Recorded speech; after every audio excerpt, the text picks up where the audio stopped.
My name is Zora Lenice Price. I am 58 years old. I grew up on a small farm outside of Savannah. I taught high school history for 30 years. I raised 2 children with my husband Marcellus. I have a pension now. I like my mornings slow and my tea strong. I am a grandmother. I have always believed in truth even when the truth hurts. Before I begin, please do me one favor. If you like strong, real stories that feel like a movie, please subscribe to the channel. Hit the like button and turn on notifications so you will not miss the next part of this story. Drop a comment below and tell me which part of the country you are watching from so I know who is with me. Your support keeps these stories alive and helps others find them. Now let me tell you what happened the day my life split into before and after. We were sitting in the small exam room at Stonebridge Medical Center. The walls were painted a tired white. A cheap painting of a sailboat hung crooked. My husband Marcellus sat across from me, his hands folded so tight the knuckles were white. He is a proud man who keeps his pride like a coat he will not take off even in July. He had worked the docks, then a small trucking company, and later a part-time job at the county office. He had his ways. We had been married 31 years. We had raised our 2 children here in town, and we had plans for our quiet retirement. That morning he had stormed into the house like a storm cloud and threw a yellow envelope on my kitchen table. Inside was a printout. He had read the first line and lost his mind.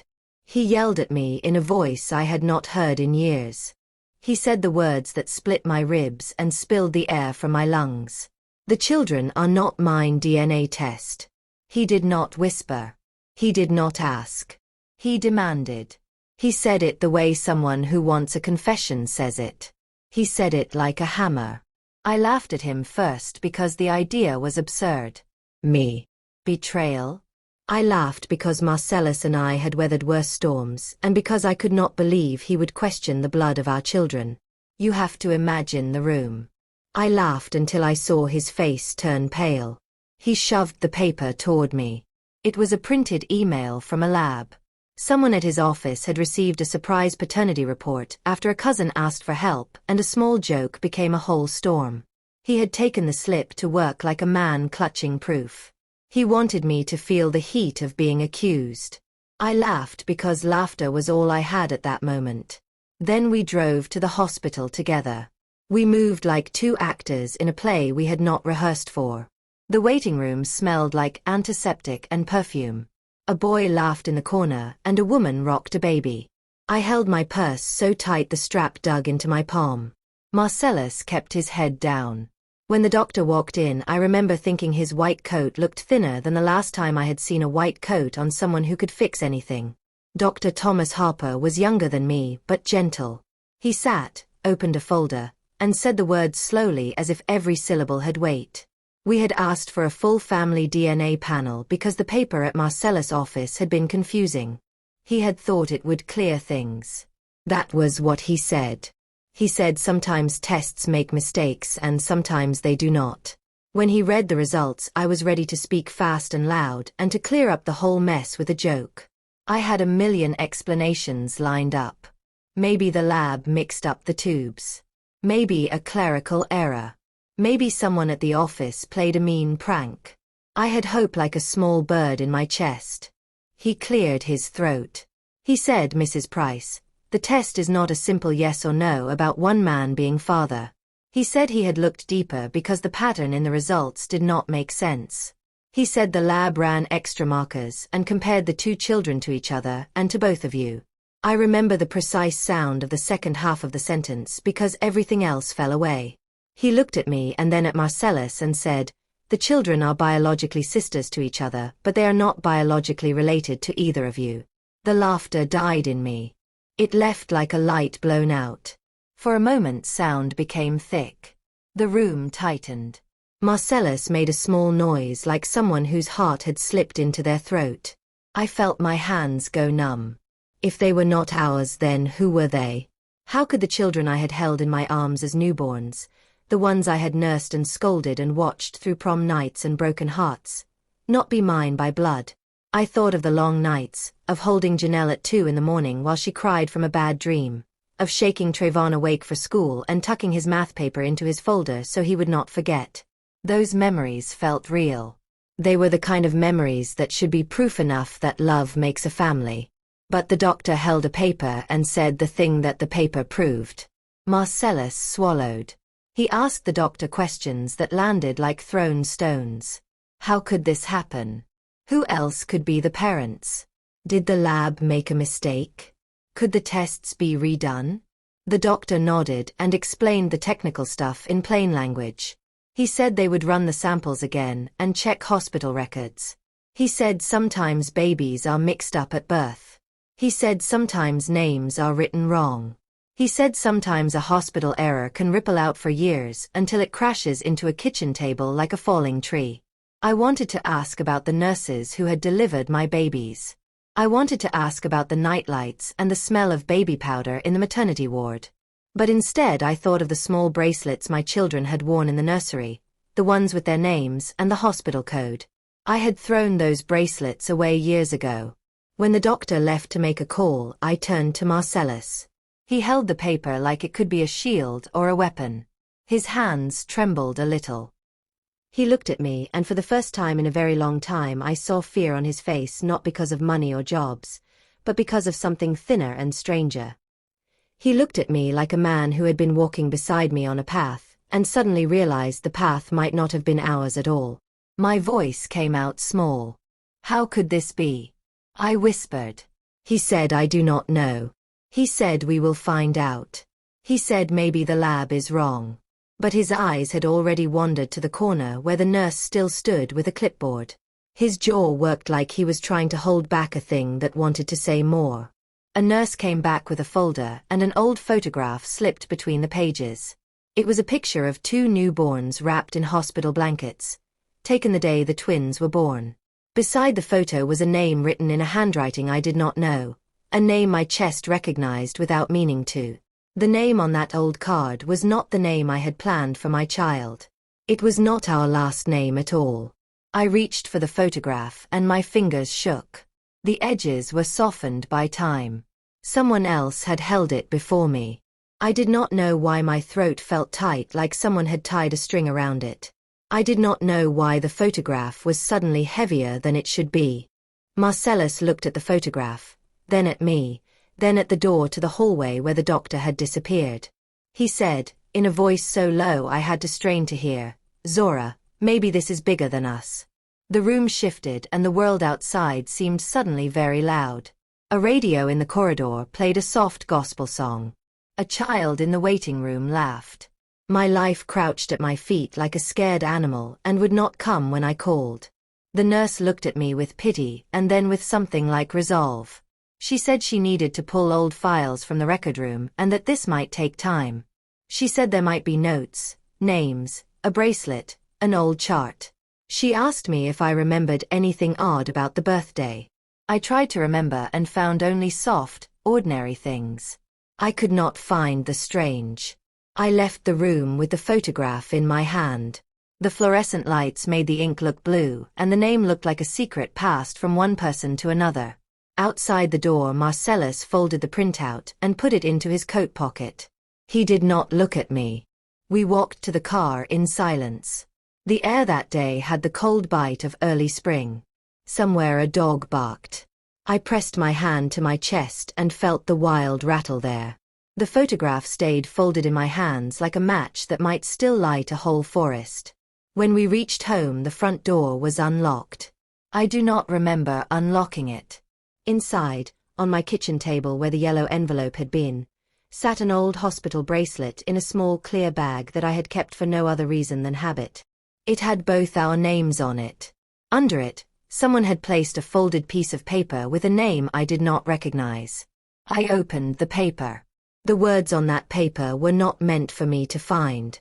I sat at the kitchen table staring at the folded paper as if it were alive.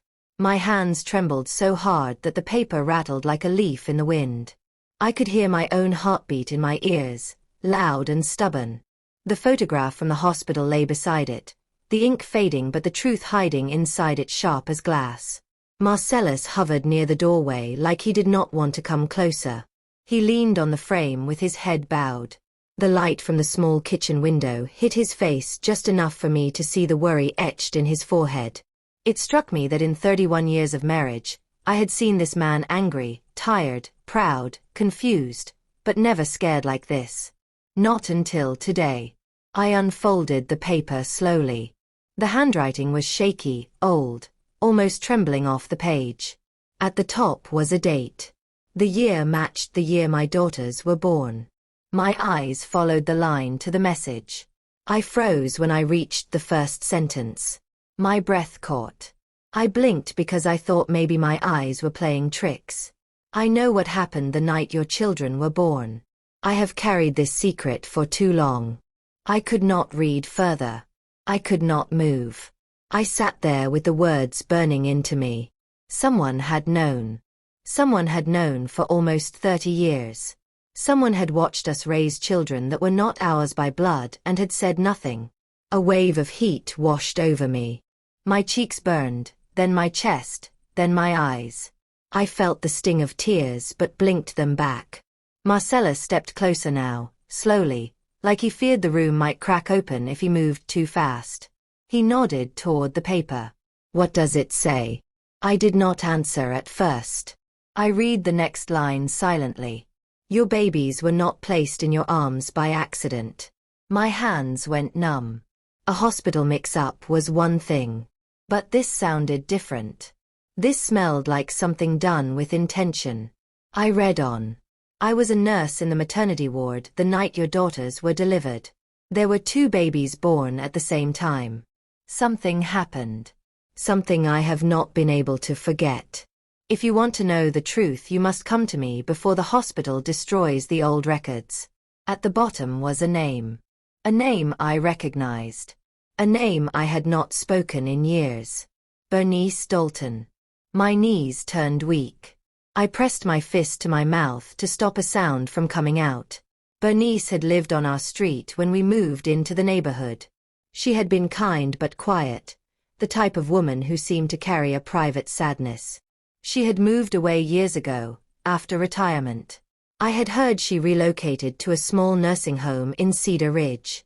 Marcellus saw the name and frowned. Bernice, she was your neighbor, right? I nodded. Why would she have this, he asked. That was the question I could not answer. I picked up the old baby bracelet in its little plastic bag. I had kept it all these years. It felt heavier now. The letters on it spelled out the name we had chosen before the birth. But the handwriting on the paper suggested someone else's hands had held that bracelet too. Everything felt like a puzzle with missing corners. My mind went back to that night in the hospital. I remembered the exhaustion, the bright lights, the crying babies. I remembered the nurses shuffling between bassinets. I remembered drifting in and out of sleep. But nothing stood out as strange. Marcellus pulled out a chair and sat across from me. His eyes softened for a moment. Zora, we have to go see her. You know that, right? I did not want to admit he was right. I wanted to stay in this kitchen and pretend this paper was a lie.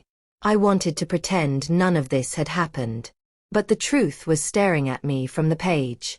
What if she is gone, I whispered. Then we get answers another way, he said. But we start with her.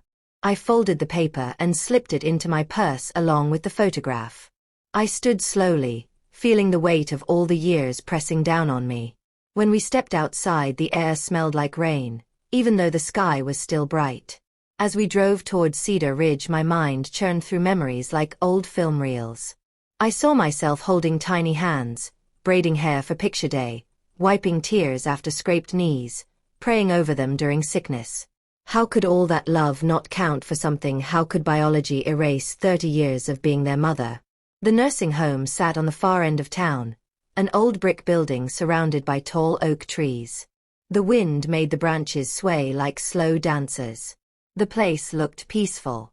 Too peaceful for the kind of truth I was seeking. When we walked inside, the soft smell of lavender and disinfectant wrapped around me. A woman at the front desk looked up and smiled politely. I told her we were looking for Bernice Dalton. Her smile faded a little as she checked the files. "She is awake today," the woman said. "Room 112. Take the hallway to your left." My stomach twisted. We walked slowly, each step feeling heavier than the last. When we reached her door, I hesitated. I stared at the name on the small label beside the frame. My fingers hovered above the doorknob. My breath shook. Marcellus rested his hand on my back. "You ready?" he asked. "No," I whispered. But I opened the door anyway. The room was small and dim. A single lamp glowed beside the bed. Bernice sat propped up by pillows, her white hair curled around her face. Her eyes lifted when she saw us, and for a moment confusion flickered across her features. Then recognition. Then guilt. Heavy guilt. "Zora," she breathed out. "You came." Her voice cracked like a branch under weight. I stepped closer until I stood at the foot of her bed. My voice was barely a whisper. "Tell me what happened." Bernice looked at me with eyes full of something I could not name. Regret. Fear. Memory. She reached for a small box on her nightstand and clutched it tight against her chest. "I have kept something for you for many years," she said softly. "I prayed you would never have to come for it." She held out the box with trembling hands. My heart pounded as I reached for it. The lid was worn smooth from time. Inside the box was something that made my breath stop. Something that should never have been in her possession. Something that changed everything I thought I knew. Before she could speak the truth behind that object, Bernice gasped for breath and her eyes rolled back. The heart monitor beside her bed began to beep rapidly. I stepped back in shock as nurses rushed into the room. One nurse shouted, "Call the doctor." Another grabbed the oxygen. Bernice's hand slipped from mine, and the box in my hand suddenly felt like a doorway to a past someone desperately tried to keep buried. The sound of the heart monitor echoed through the small room like a warning bell. Nurses moved quickly around Bernice, their voices low and urgent. One adjusted the oxygen mask while another checked her pulse. I stood frozen at the foot of the bed, gripping the box so tight my fingers ached. Marcellus placed a steadying hand on my shoulder, but even that felt far away. They worked for several long minutes. Long enough for fear to wrap around my throat. Long enough for me to think she might leave this world with the truth still locked inside her. Finally, the monitor slowed. The beeping steadied. A nurse sighed with relief. "She is stable for now. But she cannot talk. Please give her a little time to recover." I nodded, even though patience was the last thing I had left inside me. The nurse dimmed the lights and stepped out with the others. Marcellus guided me to one of the small chairs in the corner. "Open it," he said quietly. I held the box in my lap. The wood was old, scratched, and soft around the edges. It did not look valuable. But something inside it mattered enough for Bernice to hold onto it for nearly 30 years. My fingers hesitated on the lid. A part of me felt like opening it would break the last pieces of the life I once knew. But I had come too far to turn back now. I lifted the lid slowly. Inside was a small cloth bag tied with a thin ribbon.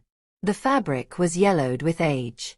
I opened the bag and gasped so sharply that Marcellus reached for my hand.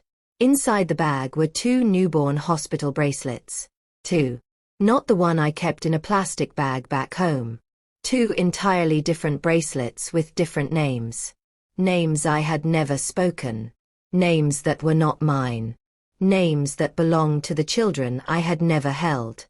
I touched them with the tip of my finger, the same way someone touches a headstone. Gentle. Careful. Afraid.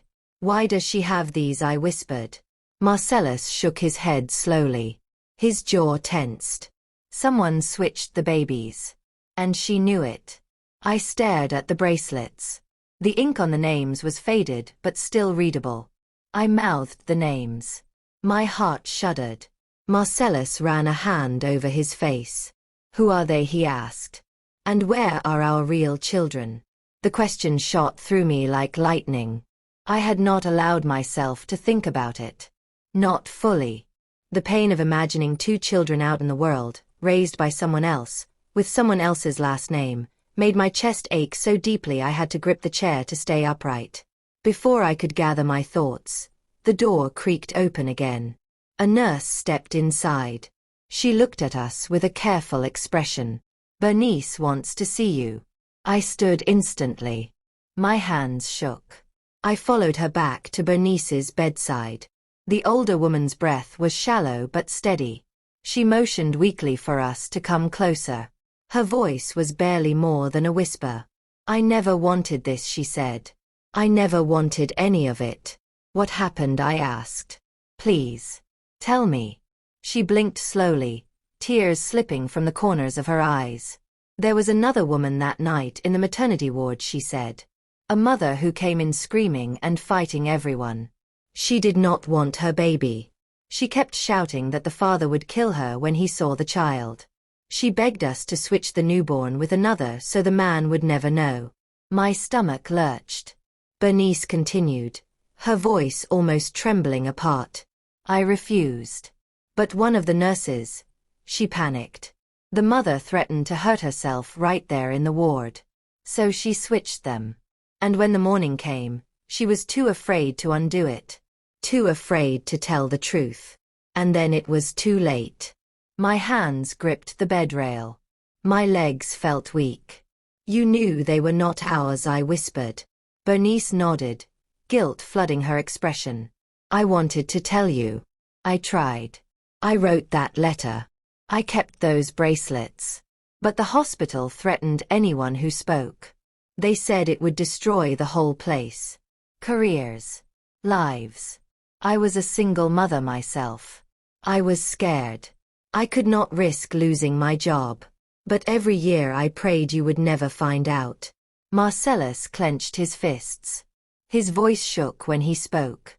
"Who were the other parents?" Bernice shook her head. "The mother used a fake name. She left the hospital before sunrise. No records. No address. No trace. So the babies. My babies." I whispered. "Where are they?" Her eyes softened with deep regret. "I do not know." That was the blow that nearly sent me to the floor. That kind of not knowing. That kind of emptiness. "Zora," Bernice whispered. "I am so sorry. I kept that box because I could not let myself forget. I owed you the truth." A tear slid down her cheek. But she was not finished. "There is something else," she whispered. "Something the hospital hid. Something they buried. Something you need to see." My breath caught. "Where is it?" I asked. Her hand trembled as she pointed toward the small dresser against the wall. "Bottom drawer. I kept it all these years. Even when they told us to destroy it." Marcellus moved toward the dresser without hesitation. He pulled open the bottom drawer. Inside was a stack of old envelopes. Some were sealed. Some were torn. All were stamped with the same hospital seal. He pulled one at random and placed it in my hands. It felt heavy. I opened the envelope. Inside was a photocopy of a page from the maternity ward logbook. Names. Times. Notes. It looked harmless at first. Just another hospital form. But halfway down the page my eyes locked onto a single line written in fast, messy handwriting. Switch completed. Mother unstable. Will correct in morning if possible. My blood ran cold. Correct in morning if possible. But morning came. And they did nothing. Behind me, Bernice's breathing grew heavier again. The monitor beeped faster. Marcellus stepped beside me, his voice tight with fear and anger. "Zora. There is more. Look at the signature." I looked at the bottom of the page. The line was signed by a nurse. Not Bernice. Not the panicked nurse. Someone else. Someone I knew. Someone still alive. Someone who worked at the hospital for years after. The name under that line made my entire world tilt. And I gasped so loudly the nurse at the doorway turned around. Because the signature belonged to someone I trusted. Someone who had watched my children grow up. Someone who came to their birthdays. Someone who held them when they were sick. Someone who looked me in the eyes for decades and never said one word.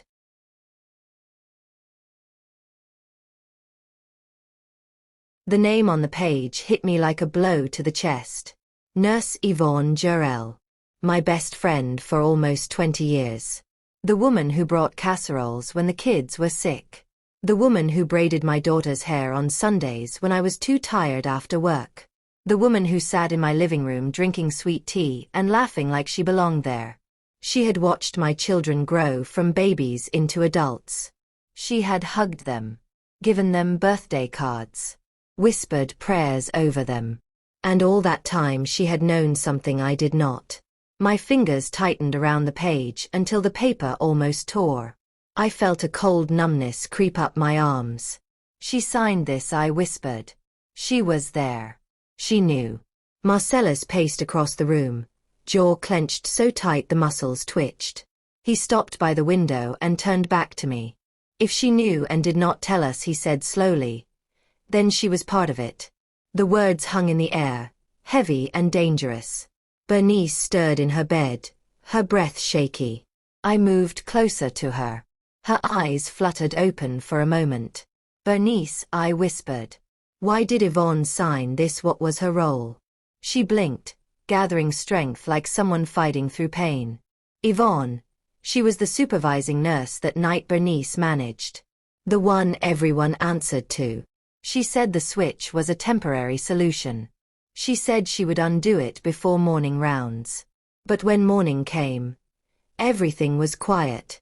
The babies were already in the rooms with their families. I felt sick. She could have told us. She could have done the right thing. Bernice swallowed. She was scared. The hospital board threatened her too. But she should have told you long before now. She knew. All these years she knew. A wave of betrayal washed over me so strong it made my vision blur. My hands shook. I stumbled back into the chair beside the bed. Images of Yvonne flooded my mind. Her smile. Her soft voice. Her gentle hands helping me recover after childbirth. Her watching my children on the front porch. Her laughing with us every Thanksgiving. How could she carry this secret for so long? How could she look me in the eye for decades and never tell me who my children truly were? Marcellus stood beside me and placed a hand on my shoulder, steady but trembling. We need to talk to her. Tonight. I nodded, wiping my face. I looked back at Bernice. Is there anything else I need to see? I asked softly. Bernice hesitated, her eyes dimming. She looked toward the small drawer again. I leaned down and pulled the remaining envelopes out. Inside them were copies of medical notes, times, witness statements, and the unfiled birth report of a woman with the coded name MP. I flipped through it quickly. No address. No social security number. No relatives listed. A ghost woman. She did not want to be found, Bernice whispered. She begged us that night not to record her real information. The nurse on duty went along with it. Against all rules. I pressed my palm over my forehead, trying to catch my breath. So she ran, I whispered. She ran with our children. And left hers behind. Bernice nodded. I tried to fix it later. But the hospital shut everything down. They hid everything. They threatened to fire me if I pushed further. Her breath weakened again. A nurse rushed to her side. You need to let her rest now, the nurse said gently. Marcellus squeezed my hand. We left the room quietly, the box and papers tucked inside my purse. Outside, the hallway felt cold. The quietness pressed against my ears. When we stepped into the parking lot, the sun had dipped low, painting the sky a deep orange. We got into the car. I stared straight ahead, my mind racing. My fingertips touched the hospital bracelets in the bag. 2 children. 2 lives. 2 people I had never met. Out there somewhere. Maybe with families. Maybe with the woman who abandoned them. My voice trembled as I spoke. We need to see Yvonne. Marcellus nodded. Yes. Tonight. We drove toward her house on the west end of town. The closer we got, the tighter my chest felt. I could not imagine the look on her face when she saw what I held in my purse. When we reached her street, everything looked peaceful.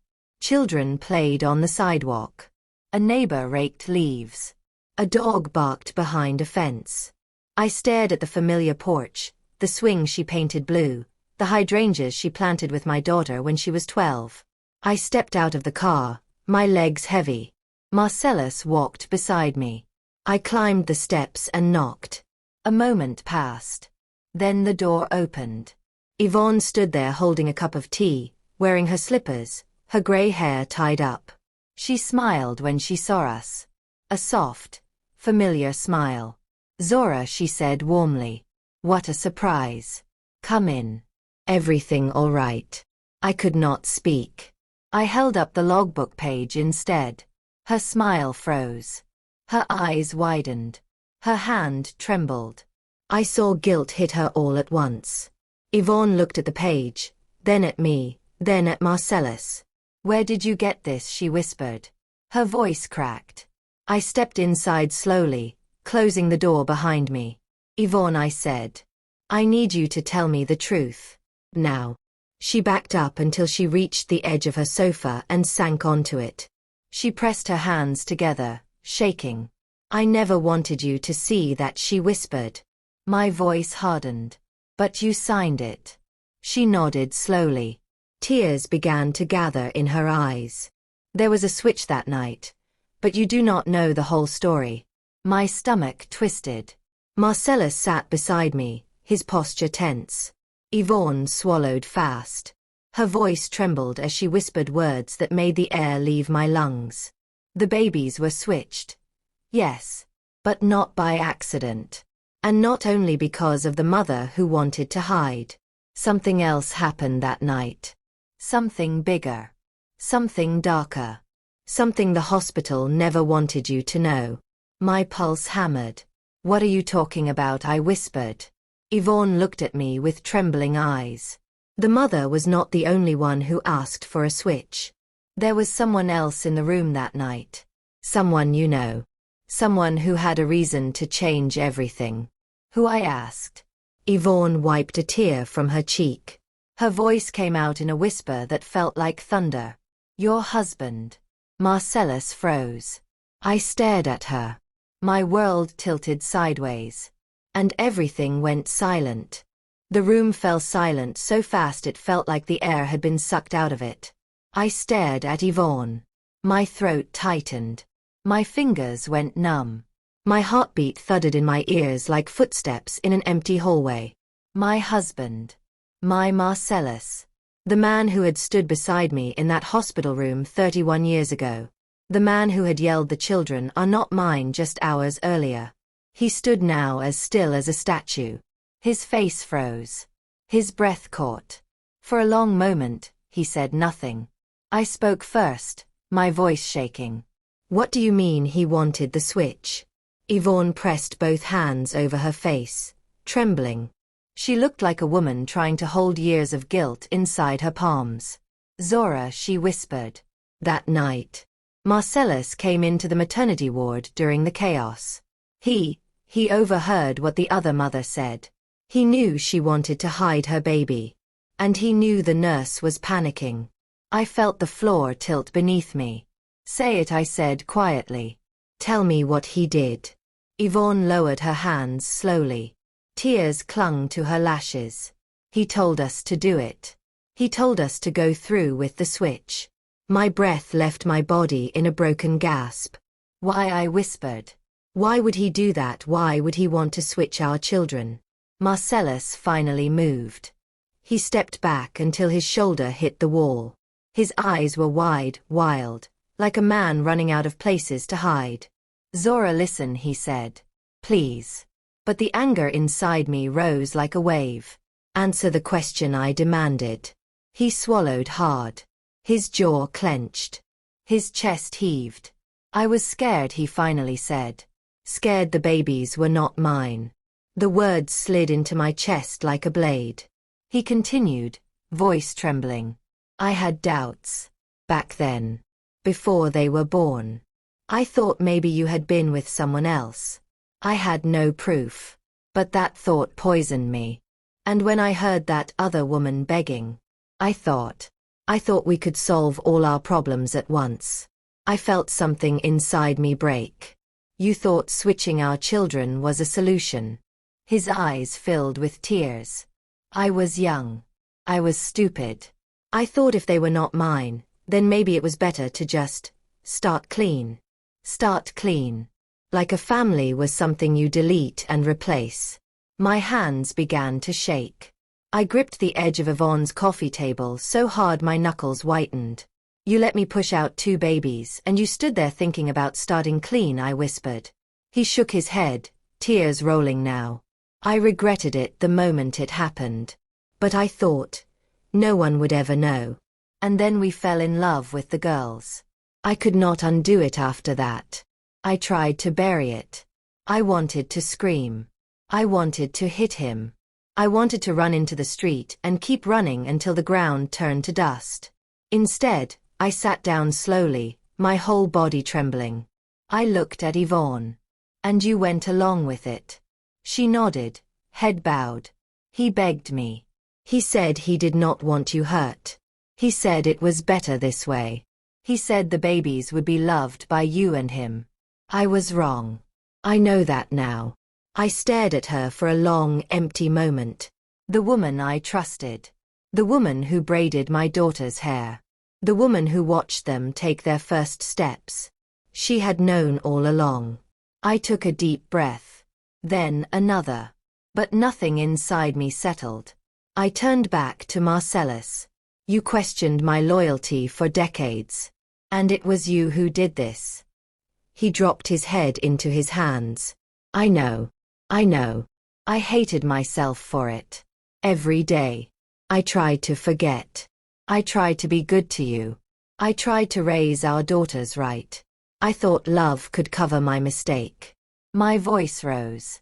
Love does not erase what you stole from me. My hands curled into fists. You stole my chance to know my real children. You stole their history. You stole their names. You stole everything that tied me to them.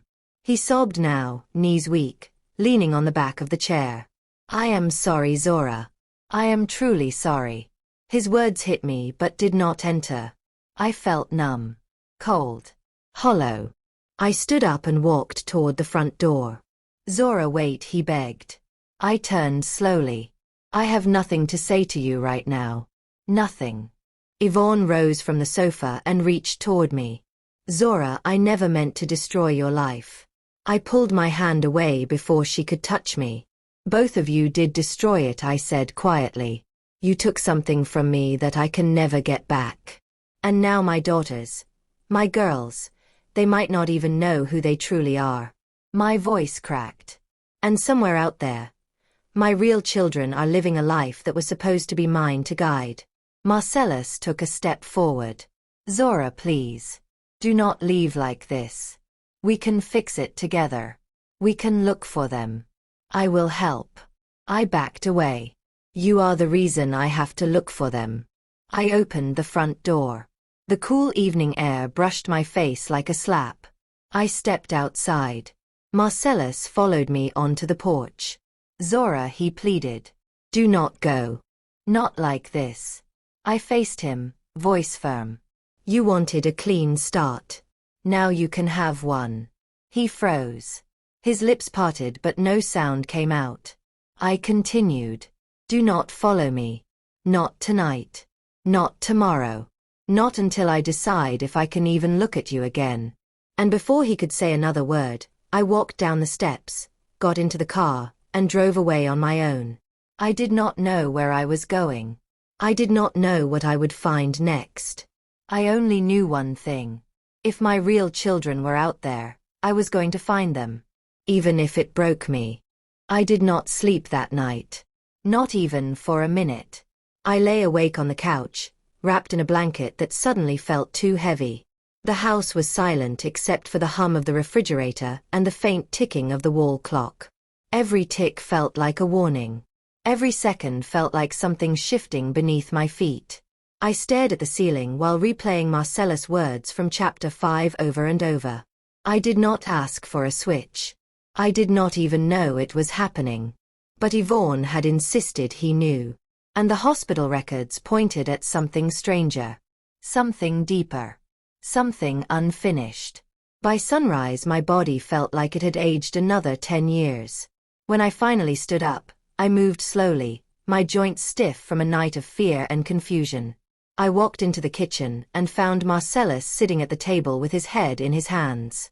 He looked like he had not slept either. His coffee had gone cold. His eyes were swollen from worry. He lifted his head when he heard me. "Zora, we need to talk." I sat across from him, my fingers wrapped around the warm mug I had just poured for myself. My throat felt tight. "Talk," I said. "Tell me what you could not say last night." He rubbed his hands together as if warming them. Then he inhaled deeply. "I never asked anyone to switch our babies. But, Zora, I was not where I said I was that night." My stomach clenched. He had never confessed anything like that before. "Where were you?" I asked, my voice low. He looked down. "I was at the hospital earlier than I told you. Hours before the birth. I got a call from someone, telling me you were already in labor. But when I arrived, you were not. The nurse who called was not even on shift yet." I frowned. "Who called you?" He shook his head. "They never gave a name. But the voice sounded urgent. Almost scared. Why would someone call you early?" He swallowed. "I thought it was a mix-up. So I stayed in the hallway and waited. I saw nurses running around. Something was wrong in one of the other rooms. A woman was screaming. Security got involved." My breath slowed. My fingers tightened on my mug. "Is that the same woman Bernice mentioned?" "It might be," he said. I did not see her face. But I heard her yelling about her boyfriend. She said he would kill her if he found out the baby was not his. A chill went down my spine. Then Marcellus added something that made my heart twist. "The nurse at the desk asked me who I was waiting for." I told her. She looked confused and said nobody had called me yet. And she said the room you were supposed to be in had just been cleaned because a woman had been rushed out of it. I blinked. "What woman?" "I do not know," he whispered. We sat in silence for a moment. My mind raced, connecting pieces that refused to form a whole picture. "What happened after that?" I asked. He shook his head. "I went home. I told myself it was nerves. I told myself I'd wait until you were really admitted. And when the real call came hours later, I drove back like nothing happened." My hands trembled. "Marcellus, why did you lie for all these years?" He looked at me with tired eyes. "Because it did not make sense. And I did not want to scare you. And because for 30 years, nothing else ever seemed wrong." The air grew heavy between us. Before I could respond, a loud knock pounded at our front door. 3 sharp knocks. Not friendly ones. Not patient ones. Marcellus and I froze. The knocks came again. This time faster. I exchanged a tense glance with him, then walked slowly to the door. When I opened it, the last person I expected stood on my porch. Dr. Harper. Still in his white coat. His face tight with worry. "What are you doing here?" I asked. He glanced over his shoulder as if checking to see if he was followed. "Mrs. Price. I need to talk to you. It is urgent." I stepped back, letting him inside. He entered quickly, shutting the door behind him. "What happened?" I asked. "Is this about the test?" He nodded. "Yes. And something else. Something I discovered when reviewing the hospital files from the year your daughters were born."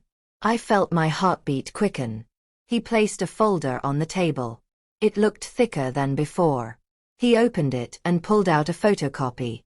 "This is the original newborn registry from that night," he said. "Not the one you saw. The real one." I frowned. "Then why did we see a different one?" He met my eyes. "Because someone replaced the real file with a fake one years ago." My breath caught. Marcellus stiffened. Dr. Harper continued. When I compared the signatures, the ink, the formatting, it became clear the version the hospital sent us was altered. Names were removed.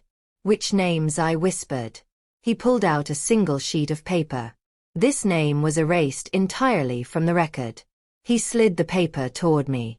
I read the name, then felt the air leave my lungs. It was the mother of the other children. The ghost woman. The woman with no address. No identification. No record. Except here. Dr. Harper looked at me with steady eyes. Her real name is Mahalia Pierce. A sharp jolt ran through my chest. Mahalia Pierce. A name I had heard before. A name whispered in the church prayer group years ago. A woman who had vanished from town after a terrible rumor spread about her abusive partner. I covered my mouth. Dr. Harper continued. I traced the old hospital directories. I found someone who remembered her. She was not just any patient. She was connected to someone who worked here at that time. I leaned closer. Who? The doctor hesitated. Then he said the name. The name that made the room spin. The name that tied the past to the present. The name that shattered the last safe piece of my world. Her partner was your brother-in-law. Elias Price. I stared at him, stunned. Elias. Marcellus's older brother. The man who had disappeared after a long fight with his family. The man who had once controlled everything in his home. The man with a temper like fire. I whispered. Why would he be involved? Dr. Harper swallowed. Because Mahalia was carrying his baby. And he did not want her to leave town. And she did not want him to know that the child was not his. My fingers shook violently. Marcellus stood slowly, horror washing over his face. And that, the doctor continued, is the night the babies were switched. Silence fell over the room. Thick, deep, crushing. Then Dr. Harper added one final sentence. And Mahalia Pierce is still alive. My heart skipped. Where I whispered. He opened his mouth to answer. But before he could speak, someone banged on our front door again. Harder this time. So hard the wood rattled. The envelope slipped from my fingers and landed on the floor with a soft thud. My heartbeat roared in my ears as I bent slowly, my hands trembling, to pick up the object that had fallen out. A photograph. Old. Worn. The edges bent. The colors faded. I held it up to the light. Two teenagers stood side by side on a small porch. A boy and a girl. They looked nothing like my children. And yet something inside me whispered a truth I felt before I could explain it. Their eyes. Those eyes looked like mine. My knees buckled, and I sank into the nearest chair. My breath came short and fast. Marcellus rushed out of the bedroom when he heard me gasp. What happened? He asked, stepping closer. I held the photograph out toward him with a shaking hand. Look. He took it, and his face paled instantly. His lips parted, but no words came. Where did this come from? He whispered. The envelope, I said. Someone left it on the table. He turned the photo over. On the back, written in the same handwriting as the envelope, were 4 words. They need your help. My heart twisted painfully. Who sent this? I whispered. Who knows where they are? Marcellus paced, gripping the photograph tightly. This is recent. Look at their clothes. Their shoes. This is not 30 years old. I nodded. Someone had been watching them. Watching us. Someone knew everything. I reached for the envelope again. This time, I noticed a small folded piece of paper still inside. I opened it. It contained a single sentence and an address. If you want the truth, come alone. My pulse hammered. Come alone. Why not with Marcellus? Why not with the police? Why secrecy? Marcellus stared at me. We are going. No. The word left my mouth sharply. His brow furrowed. Zora, you are not going alone. But I held up a hand to stop him. Whoever left this knows everything. They know where the children are. They know about the switch. They know what happened at the hospital. And they said come alone. If we ignore that, they might disappear again. His nostrils flared with frustration, but he did not argue. I grabbed my purse. I tucked the photograph and note inside. I am going tonight, I said. Before they change their mind. Marcellus grabbed my arm gently. Then I am following behind you. I will not let you walk into danger. I did not argue. I knew I could not stop him even if I wanted to. I left the house. The night air wrapped around me, heavy and cool. Crickets chirped in the distance. I got into my car, turned the engine on, and stared at the address again. Benton Road. Abandoned farmhouse. My breath shook. That area had been empty for years. Why meet me there? I drove slowly, my headlights cutting through the darkness. Marcellus' car stayed far behind, just enough that I could barely see his lights in the rear mirror. When I reached Benton Road, the streetlights grew sparse. Trees arched over the road like tall shadows. At the end of the gravel path stood the old farmhouse. Its windows were dark. The paint was peeling. The porch light flickered weakly. I swallowed hard and stepped out of the car. The gravel crunched under my shoes. As I approached the house, the porch light flickered again, then steadied. Someone was inside. My heart pounded so loudly I could hear it echo inside my ears. I climbed the steps one by one. Before I could knock, the front door opened a crack. A woman stood in the doorway. Middle-aged. Thin. Her hair tied tightly back. Her eyes tired, guarded, but familiar in a way that made something small inside me tremble. Zora Price, she said softly. My breath caught. Yes. She opened the door wider. Then come in. We do not have much time. I stepped inside slowly. The house smelled like dust and old wood. A dim lamp glowed in the corner. The woman motioned toward a small table where another photograph lay. This one was newer. A man stood in the photo. Tall. The same eyes as the two teens. The same eyes as mine. My voice cracked. Who are you? She took a deep breath. I am the sister of the woman who took your babies, she said. And everything you were told is only half the truth. My hands trembled. Where is she? I whispered. Where are my children? The woman stepped closer. Her eyes softened with pity. Your children are alive. But they are in danger. I felt the floor tilt beneath me. Danger, I repeated. What do you mean? She looked over her shoulder as if someone might be listening. Because the woman who raised them, my sister, she did not run from you. She ran from the man connected to your husband. I froze. My husband. The woman nodded slowly. Yes. The man she feared. The man she was hiding from. Was someone Marcellus knew. Someone from his past. A sharp chill crawled up my spine. My breath caught in my throat. Marcellus was still outside in his car. And if what this woman was saying was true, then he had no idea the danger was closer than we ever imagined. Before I could speak again, the woman whispered something that made the room spin. The person who switched the babies was not just a panicked nurse. It was someone paid to do it. My pulse hammered. Paid by who? I whispered. She looked me straight in the eyes. Paid by someone connected to your husband. The truth did not come gently. It came like a storm that had been circling for years, waiting for the moment when the sky was weakest. By the time we reached the final piece of this puzzle, I could feel the weight of every chapter pressing against my chest. But this chapter was not about breaking. It was about standing.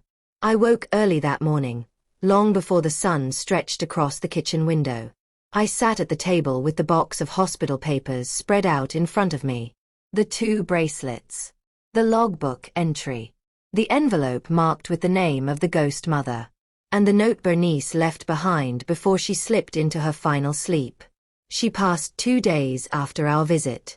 Peaceful. Quiet.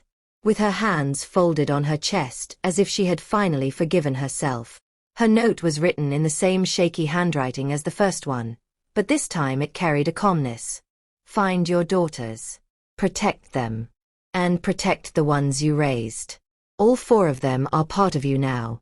I read that line over and over. All 4. I thought of the children I raised. And the 2 children who were out in the world somewhere. Grown now. Living lives shaped by a mistake I never asked for. Beside me, Marcellus sat silent. He looked older than he had in years. His shoulders were low. His eyes were swollen. He had confessed the truth in chapter 7. The truth that almost ended everything. He had known about the switch. Not that it happened, but that it was suggested. The unstable mother had begged the nurses for help. And in that moment he had said something he regretted for 30 years. He told the nurses to do whatever kept everyone safe in the moment. He had not meant switch the babies. But the nurses heard it as a green light. And when the mistake was made, they froze.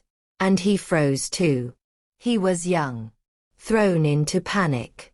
Terrified. And that silence grew into a secret none of us could escape. I looked at him now. He stared at his hands like they no longer belonged to him. I wanted to be angry. I wanted to shout. But the anger felt tired. And the only thing left was truth. Truth and the desire to walk forward even if the steps were heavy. We have to find them, I whispered. He lifted his head. Our real daughters. He nodded. And we have to tell the ones we raised, I added. His eyes softened. They are ours too, Zora. No test can erase that. I reached for the stack of papers again. There was one sheet I had not fully read. A discharge note with faint writing on the back. When I turned it over, a number appeared in the margin. A phone number. Old. Faded. The ghost mother. MP. My pulse jumped. Marcellus leaned closer. Call it, he said. It rang twice before a voice answered. A woman. Older now. Her voice carried a softness that felt like someone who had lived through storms. Hello, she said. I hesitated. My voice trembled.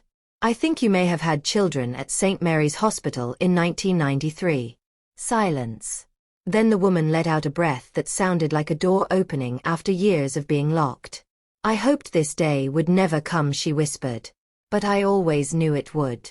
She agreed to meet us at a small diner 2 towns over. When we arrived, I saw her sitting at a corner booth. Short gray hair. Hands folded tightly. Eyes that looked like they had once held pain and peace in equal measure. Her name was Malia. She told us everything. That she had been running from a violent partner. That she feared he would discover the babies did not look like him. That she begged the nurses for help. That she left before sunrise. That she had spent her whole life wondering where her children were. We sat in silence as she pulled out a photograph. 2 young women, smiling brightly on a graduation stage. Her daughters. Our daughters. I touched the picture and felt something warm bloom in my chest. Not grief. Not anger. Something like recognition. She looked at me gently. They know nothing about the past. But they know they were loved. I did my best. Tears gathered in my eyes. I believed her. I could feel it in the softness of her voice. Do they want to meet us? I asked. She nodded. They are waiting outside. My breath caught. We stepped out of the diner into the bright sunlight. 2 young women stood near the parking lot. One with curly hair and a shy smile. The other taller, with kind eyes. They looked nervous. Hopeful. Fragile. Like us. I stepped forward, unsure what to say. I am Zora, I whispered. I think I am your mother too. The taller one nodded. We know. Our mom told us today. The smaller one wiped her face. Can we hug you? I nodded through my tears. Yes, baby. Yes. They stepped into my arms. And for the first time in my life, I held the 2 children I never knew were mine. They felt familiar in a way I could not explain. Behind me, Marcellus cried silently. And when they turned toward him, they hugged him too. We talked for hours. About their lives, their dreams, their fears. And when we finished, I called my children. The ones I raised. The ones who grew up under my roof. Janelle screamed over the phone. Mama, why would you think this changes anything? Trayvon said, I do not care what any test says. You are my mom. That is the end of it. When they came to the house later that night, they hugged me tightly. And when the 4 daughters met, the room filled with something I had not felt in months. Peace. 2 families becoming one. Not perfect. Not easy. But true. And that is how the story ends. Not with revenge. Not with bitterness. But with connection. With 4 daughters who share a future. With a marriage rebuilt slowly, brick by brick. With a truth that hurt us, healed us, and then lifted us. To everyone watching, thank you for staying with me through this journey. Please like the video, subscribe to the channel, and turn on notifications so you never miss another emotional story like this. And drop a comment telling me where you are watching from. I love reading every single one.